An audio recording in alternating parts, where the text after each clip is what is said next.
인증을 한번 하고 넘어가겠습니다. 네, 제 회사 프로파일이고요.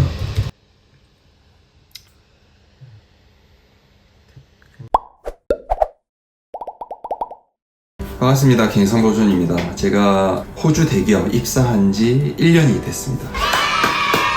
아마 제 컨텐츠를 보시는 분들 중에 여기에 지내고 계신 분들 아니면은 여기 오려고 준비하고 계신 분들이 많이 계실 텐데, 제가 짧지만 가진 경험을 좀 공유를 하면 구직 준비를 하는 데 있어서, 이민 준비를 하는 데 있어서 많은 도움이 될 것 같아서 간략하게 호주의 기업 문화와 한국 문화가 좀 어떻게 다른지에 대해서 간략하게 요점 정리를 한번 하고 넘어가려고 합니다. 제가 호주 대기업이라고 말씀드린 이유는 저 같은 경우는 호주 태생 브랜드인 브레빌이라는 회사, 90년 된 회사가 한 70여 개의 나라에 물건을 수출을 하고 글로벌하게 비즈니스를 하는 그 회사에서 일을 하고 있기 때문에 호주의 문화를 굉장히 철저하게 반영하고 있는 회사라고 보시면 좋을 것 같습니다.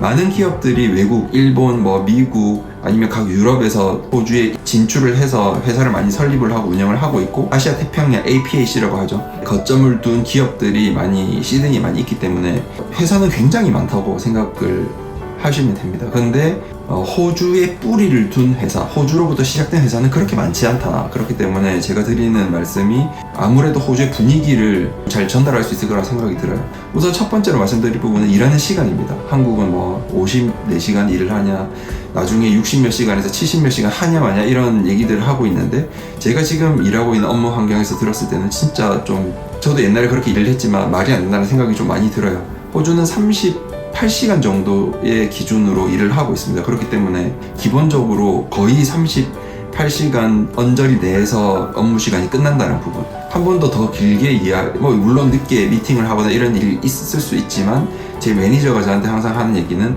네가 만약에 저녁에 일을 했으면 낮에 시간을 아예 블로킹을 해놓고 그때는 쉬어줘라, 이런 얘기를 할 정도로 업무에 대한 그런 워라밸, 업무 시간에 대해서는 철저하게 지키는 편이라고 말씀을 드리고 싶습니다. 그러니까 업무 환경에 대해서 말씀을 드리면, 코로나 때부터 재택을 정말 많이 했기 때문에 많은 사람들이 재택근무를 많이 하고 있어요.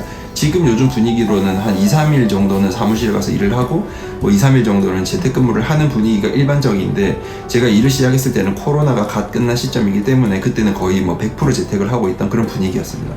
그래서 많은 분들이 실제로 재택을 하고 있고, 저도 지금 100% 재택을 하고 있어요. 그래서 굉장히 업무 환경은 그냥 집에서 일을 하고 있다, 이렇게 보시면 되고, 정말 미팅을 많이 하게 됩니다. 저 같은 경우는 테크니컬 비즈니스 애널리스트 롤을 하고 있는데, 거의 업무의 80% 이상이 요 화상으로 이야기를 하는 거예요. 회의를 하고 전략을 짜고 해결책을 찾고 그런 일을 합니다. 그렇기 때문에 대부분의 시간을 저는 이메일을 보내거나 채팅을 하거나, 아니면은 더 많은 시간은 화상회의를 하는 시간들을 대부분으로 보낸다고 보시면 됩니다. 제일 많이 궁금한 부분이 워크라이프 밸런스예요.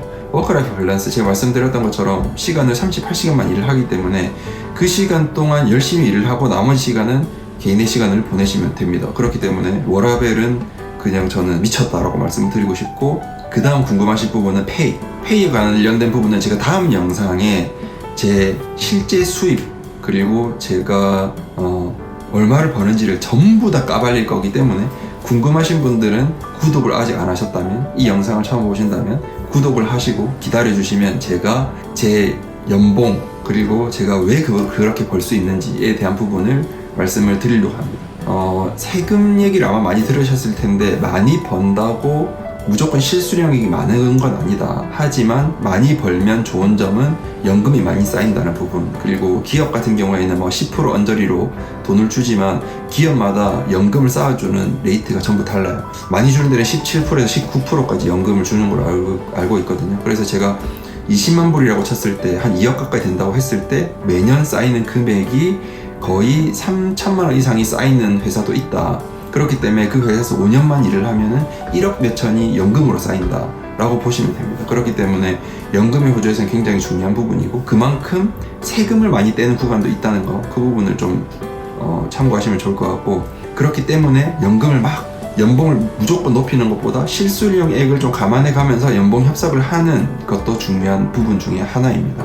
저는 세금 굉장히 많이 내는 구간에 지금 일을 하고 있어요. 그렇기 때문에 세금에 대한 부분에 대해서 굉장히 사실 할 말이 많지만, 그거는 다음 영상에 연봉과 관련된 컨텐츠에서 제가 좀 더 썰을 자세하게 풀도록 하겠습니다.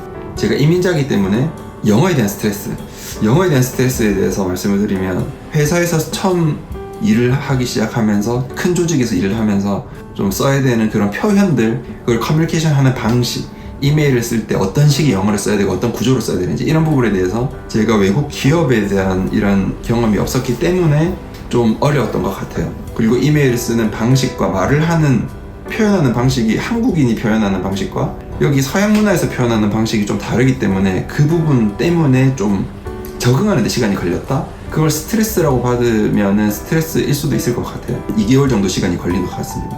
그 이후에는 특히 요즘 챗 GPT가 잘 나와 있죠. 그렇기 때문에 요즘에는 챗 GPT의 등장으로 영어에 대한 스트레스를 많이 줄었다.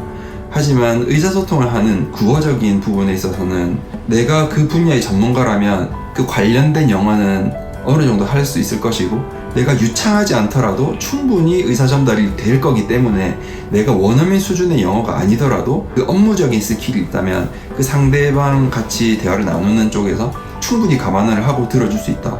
그 사람이 답답한 면이 있을 수는 있으나 나는 내가 말로 표현하고 글로 표현할 수 있는 어느 정도의 영역이 있기 때문에 그걸 통해서 표현해주면 충분히 업무적으로 일하는 데는 어려움이 없다라고 말씀드리고 싶고, 상대방이 이야기하는 거를 이해하는 내 입장에서는 한 번씩 중요한 걸 놓친 것 같거나 좀 포인트를 못 잡았을 때의 그런 스트레스나 어려움은 있다는 생각이 듭니다. 요즘에는 미팅을 레코딩도 많이 하기 때문에 좀 다시 되돌려 볼 수도 있고요. 그리고 뭐 크게 실리가 아니라면 내가 좀 이해를 하기 위해서 레코딩을 좀 해놔도 되겠어 하고 레코딩을 하는 경우도 있기도 합니다. 그렇기 때문에 영어에 대한 스트레스는, 이거는 뭐 개인 진짜 케바케겠죠. 저는 영어에 대한 스트레스는 지금 많이는 없고, 제가 다른 회사를 가더라도 내가 완벽한 원어민이 아니더라도 충분히 일은 할 수 있겠다는 생각이 들었습니다. 마지막으로 공유드릴 부분은, 글로벌 회사에서 일을 하면 누구랑 소통을 많이 하냐? 유럽의 매니지먼트가 있고요. 그 다음에 같이 IT를 하기 때문에 인도에 조직이 있습니다. 인도 사람들이랑 굉장히 소통을 많이 하고, 인도 액센트에는 당연히 적응을 할 필요가 있습니다. IT를 하시는 분들은 다 공감을 하실 거예요. 한국에서만 일을 하시는 분들은 잘 모를 수 있겠지만, 글로벌하게 일을 하시는 분들은 인도의 기술자들, 아니 인도에 있는 기술자뿐만이 아니고 전문가들이랑 많이 의사소통해야 되는 건 알고 계실 거고, 저 같은 경우는 호주에 본사가 있기 때문에 매니지먼트 관련된 매니저들은 다 호주에 있어요. 그래서 어떤 예를 들어 로지스틱스라든지 이컴이라든지 IT의 조직 중에 VP, GM급 되는 그런 분들은 다 호주 본사 소속으로 많이 있어요. 그렇기 때문에 그분들은 호주식 영어를 많이 구사를 하시고 현지인들이 많은데, 그 중에서도 중국, 베트남, 인도 출신의 그런 매니저분들도 굉장히 많습니다. 그렇기 때문에 그냥 글로벌이라고 생각하시면 되고, 피지컬하게 호주 시드니에 있다고 해서 그분들이 다 오지인이 아니라는 부분, 다 독특한 본인들만의 액센트를 가지고 의사소통을 한다는 부분을 아시면 좋을 것 같고, 그렇다고 해서 이게 회사 생활이 한국이랑 많이 다르냐 하고 보면 좀 다른 부분 딱 한 가지가 있어요. 이거는 꼭 제가 말씀드리고 싶은 부분인데, 절대 한국, 이런 말하면 제가 좀 욕먹을 수도 있지만 한국처럼 무례하지 않습니다.